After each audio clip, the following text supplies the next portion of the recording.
Hello students, welcome in the class. Today we are going to learn written communication disadvantages. Right? In the last lecture we had learned advantages of the written communication. તો આજે આપણે એના ડિસએડવાન્ટેજની વાત કરવાનું છે. Right? તો પહેલું છે ટાઈમ કન્ઝ્યુમિંગ. તો જુઓ, રિટર્ન કોમ્યુનિકેશન છે, બરાબર છે, એની અંદર ટાઈમ છે એ વધારે એમાં જોઈએ છે. ટાઈમ છે એની જરૂર છે એ વધારે પડે છે compared with oral communication. Right? In addition to the time involve in sending return message, time has to be spent in putting the message in writing. તો ટાઈમ છે, બરાબર છે, વધારાનો સમય છે એ વહી જાય છે શેમાં? તો કે ભાઈ મેસેજને સેન્ડ કરવામાં વહી જાય છે, મેસેજ લખવામાં, તૈયાર કરવામાં વહી જાય છે, અને મેસેજ છે, બરાબર છે, એને વ્યવસ્થિત ગોઠવો. તો આ એક પ્રક્રિયા એવી હોય છે જેની અંદર સમય છે થોડોક વધારે વહી જાય છે. As much time is vested, it is not suitable when the message is to be sent immediately. તો ઘણો બધો ટાઈમ છે વેસ્ટ થઈ જાય છે એટલા માટે થઈને એ સુટેબલ નથી કે તમે મેસેજ છે, બરાબર, એ ઇમિડિયેટલી સેન્ડ કરી શકો. તો સમય છે, બરાબર, એ રિટર્ન કોમ્યુનિકેશનની અંદર થોડો વધારે લઈ લે છે, કન્ઝ્યુમ કરી લે છે. બીજું છે costly. Written communication is more expensive than oral communication. Oral communication કરતાં રિટર્ન કોમ્યુનિકેશન છે એ થોડુંક વધારે કોસ્ટલી પણ છે, થોડુંક મોંઘું પડે છે. Paper and ink or typing cost are involve in addition to postage etcetera. તો જુઓ, પેપરનો ખર્ચ થાય, ઇન્કનો થાય, ટાઈપિંગનો ખર્ચ થાય, રાઈટ, પોસ્ટેજ જે કંઈ પણ પોસ્ટ કરવાનું હોય, મોકલવાનું હોય તો એનો ખર્ચ થાય. તો આવા ઘણા બધા ખર્ચા છે એક્સ્ટ્રા થઈ જાય છે. If the message is poorly drafted, written communication become ineffective. જો લેટર છે, બરાબર, મેસેજ છે, એને બરાબર ડ્રાફ્ટ કરવામાં ન આવે તો પણ એની ઇફેક્ટ છે, બરાબર, એ બરાબર આવતી નથી. It cost a lot of money to store return record. બીજું, જે લખેલો જે રેકોર્ડ છે એને સાચવવા માટે, સ્ટોર કરવા માટે પણ એક ખર્ચો કરવો પડે અમુક પ્રકારનો. તો એ ઘણા બધા આની અંદર ખર્ચાઓ છે જે વધારાના થઈ શકે છે written communication. Then lack of secrecy એમાં રહેતી નથી. It is difficult to keep written message completely secret. લખેલો મેસેજ છે ને કમ્પ્લીટલી સિક્રેટ રાખવો એ બહુ અઘરું છે. Although the written message may be address to a particular person and may be confidential. કોઈ જે તે વ્યક્તિને આમ તો મેસેજ પહોંચે છે, બહુ કોન્ફિડેન્શિયલ હોય છે, છતાં there is always a possibility that it might leak out or fall into wrong hands. પણ છતાં એક પોસિબિલિટી તો છે જ કે કદાચ એ ક્યાંક લીક થઈ જાય અથવા તો કોઈ ખોટા હાથમાં આવી જાય. Right? Rigidity is also one of the disadvantages. Written communication lacks flexibility. એની અંદર શું હોય છે? ફ્લેક્સિબિલિટી નથી હોતી. રિજિડિટી મતલબ એકદમ સમજો કે દ્રઢતા, જીદતા, મતલબ એ ફ્લેક્સિબલ ન હોય એવું. રાઈટ? તો કારણ કે એમાં તમે લખો છો એ તમારે રિજિડ બનવું પડે. Words once used can not be change. તમે એમાં જે લખી નાખ્યું એકવાર એ પછી ચેન્જ થઈ શકતું નથી. રાઈટ? ઓર ફેશિયલ એક્સપ્રેશન, જેસ્ચર એક્સેટ્રા. પછી તમારે જે ફેશિયલ એક્સપ્રેશન છે, પછી તમારા જે કાંઈ પણ જેસ્ચર છે, તમારા જે હાવભાવ છે, તો આ હાવભાવ છે એ બધી વસ્તુને તમે ચેન્જ કરી શકો, લખેલામાં ચેન્જ કરી શકતા નથી. Cannot be use in reinforce words put in the written form. તો આપણે હાવભાવ છે, ફેશિયલ એક્સપ્રેશન છે, એ બધું તો આપણે ઉપયોગ કરતા નથી. રાઈટ? લખેલા વર્ડની અંદર એ બધું પાછું દેખાતું નથી. તો રિજિડિટી એમાં વધારે જોવા મળે છે, રાઈટ. નેક્સ્ટ છે impersonal. Written message tend to be formal and there is a lack of personal touch.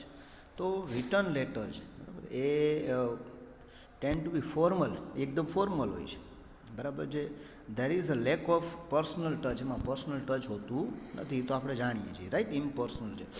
તો lack of face to face communication does not encourage the building of healthy relationship. પછી તમે જ્યારે face to face કોઈ સાથે વાત કરો એનાથી એક રિલેશનશિપ તમારી હેલ્ધી બને છે, રાઈટ. પણ રિટર્નની અંદર આ જે રિલેશનશિપ છે, હેલ્ધીનેસ છે, એ દેખાતું નથી between the two parties. Therefore the receiver can not be persuaded personally and he remain less respective. તો કહેવાનો મતલબ એ છે કે પર્સનલ ટચ રહેતો નથી બરાબર છે, અને એના માટે થઈને જે રિસીવર છે એને બરાબર આપણે પરસ્યુડ કરી નથી શકતા, મતલબ સમજાવી નથી શકતા બરાબર, અને એના કારણે શું થાય છે, થોડીક જે રિસ્પેક્ટ છે એ થોડીક ઘટી જાય છે, ઓછી થઈ જાય છે, અથવા તો રિસેપ્ટિવ છે બરાબર, એને જે સ્વીકાર એમ પણ કહી શકાય. અહીંયા રિસ્પેક્ટ પણ થઈ હોય તો પણ અહીંયા રિસેપ્ટિવ છે. રિસેપ્ટિવ એટલે સ્વીકાર કરવો, તો એ થોડુંક સ્વીકારવાનો ઓછો થાય છે એમ કહેવાનો મતલબ. પછી delayed feedback. Immediate feedback is not possible in case of written communication. જો રિટર્ન કોમ્યુનિકેશનની અંદર તમે એવું વિચારો કે મને તાત્કાલિક હમણાં જ જવાબ મળે, તો it is not possible, right. The sender of the message has no opportunity to judge the reaction from the facial expression of the receiver. અને જે સેન્ડર છે બરાબર એને તક નથી મળતી કે ભાઈ એ જે ફેશિયલ એક્સપ્રેશન છે રિસીવર છે બરાબર એના એ ગેસ કરી શકે, જોઈ શકે. So gestures and facial expression can not be use to reinforce written words. તો ફેશિયલ અને જેસ્ચરનો ઉપયોગ નથી થતો, એટલા માટે થઈને લખેલા શબ્દો છે બરાબર છે એમાં થોડીક છે બરાબર ડીલે થવાની શક્યતા રહે, એટલે સમજાતો નથી મેસેજ એમ કે શું કહેવા માગે છે, તો એ સામે તાત્કાલિક જવાબ નહીં આપે, એને પહેલાં સમજશે. This also affect the process of decision making, અને એનાથી જે ડિસિઝન મેકિંગ છે રાઈટ એને થોડીક અસર થઈ શકે છે. એના પછી છે ડિલેડ ક્લેરિફિકેશન. પછી ક્લેરિફિકેશન છે પણ થોડુંક ડિલે થઈ શકે છે. Immediate clarification and adjustment can not be made in written communication. તો રિટર્ન કોમ્યુનિકેશનની અંદર તાત્કાલિક બરાબર ક્લિયરિફિકેશન છે એ પછી એડજસ્ટમેન્ટ છે એ તાત્કાલિક થઈ શકતું નથી, because of the absence of physical presence of the two parties. કારણ કે બે હાજર જ નથી તો તાત્કાલિક થાય નહીં બરાબર, બે હાજર થવું પડે, રૂબરૂ મળે પછી એનું જે ક્લેરિફિકેશન કાંઈ પણ ઇસ્યુ હોય તો એ ક્લિયરી થઈ શકે છે, right. The receiver too has to write back in case of doubts or queries. જો રિસીવરને કંઈક ડાઉટ લાગે અને કોઈ ક્વેરીઝ આવે તો એ શું કરશે, એ પણ સામે લખીને જવાબ દેશે. તો તાત્કાલિક જે છે બરાબર છે એ ક્લિયરિફિકેશન એમાં થતું નથી, અને મેસેજ છે અથવા તો ફીડબેક છે ડિલે થાય છે. તો this all are the disadvantages of written communication. તો આ બધા છે એ રિટર્ન કોમ્યુનિકેશનના એમ કહી શકાય કે ડિસએડવાન્ટેજીસ, રાઈટ. તો નીચે તમે જુઓ, here are written communication at a glance. એક રિટર્ન કોમ્યુનિકેશન આખું જેની પહેલાંના લાસ્ટ લેક્ચરમાં પણ આપણે એના એડવાન્ટેજીસ જોયા હતા બરાબર છે, અહીંયા ડિસએડવાન્ટેજીસ જોયા. તો હવે બેયની આપણે વાત કરવાની છે, એક કોષ્ટક દ્વારા એક તફાવત દ્વારા આપણે સમજીએ બરાબર કે શું છે. એડવાન્ટેજીસની વાત કરીએ તો વાઇડ એક્સેસ, એનું જે એક્સેસ છે વાઇડ છે બરાબર, બધી જગ્યાએ પથરાયેલું છે. જ્યારે એનું ડિસએડવાન્ટેજ છે કે ટાઈમ કન્ઝ્યુમ, એમાં ટાઈમ છે એ વધારે જાય છે. પછી પ્રિસિઝન એન્ડ એક્યુરન્સી, એકદમ એક્યુરેટ હોય છે બરાબર, પ્રીસી થોડુંક શોર્ટમાં તમે કહી શકો છો. કોસ્ટલી, જ્યારે ડિસએડવાન્ટેજ થોડું કોસ્ટલી હોય છે.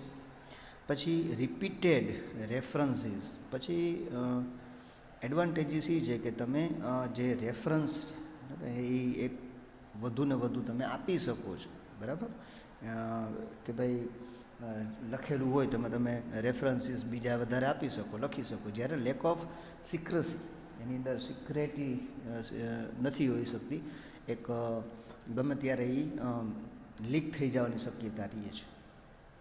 પછી મેકેનિકલ એફિશિયન્સી, એમાં મેકેનિકલ વસ્તુની જરૂર પડે છે, બરાબર છે, અને આવડત પણ હોવી જોઈએ. જ્યારે ડિસએડવાન્ટેજ એનો એ છે કે એમાં રિજિડિટી વધારે છે, બરાબર, એમાં ફ્લેક્સિબિલિટી ઓછી છે.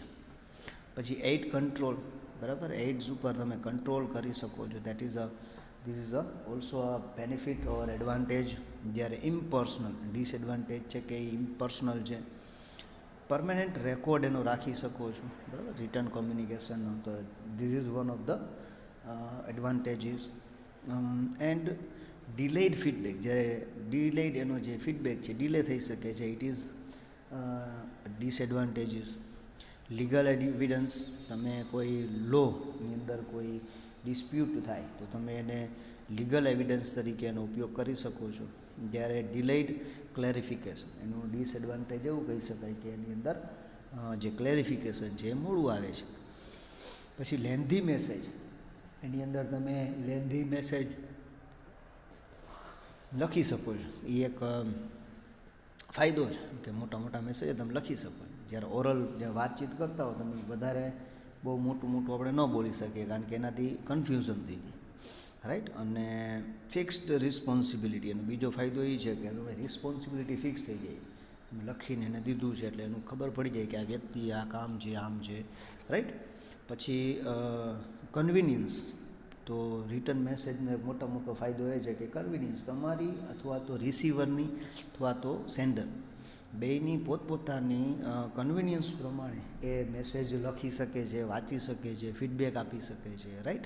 તો return communication, there are many advantages of it, and also there is some, you can say some disadvantages. તો એડવાન્ટેજીસ અને ડિસએડવાન્ટેજીસ બહુ જ મોસ્ટ એમ્પી ક્વેશ્ચન પણ છે. ખાસ આ બધા મુદ્દાઓ યાદ રાખી અને એને તમારે સમજવાના છે, ઠીક છે. તો આ ક્વેશ્ચન જ આપણે અહીંયા પૂરો કરીએ છીએ, અને નેક્સ્ટ લેક્ચરની અંદર આપણે એક નવો ક્વેશ્ચન છે એના વિશે ભણશું. So till then, goodbye and thank you.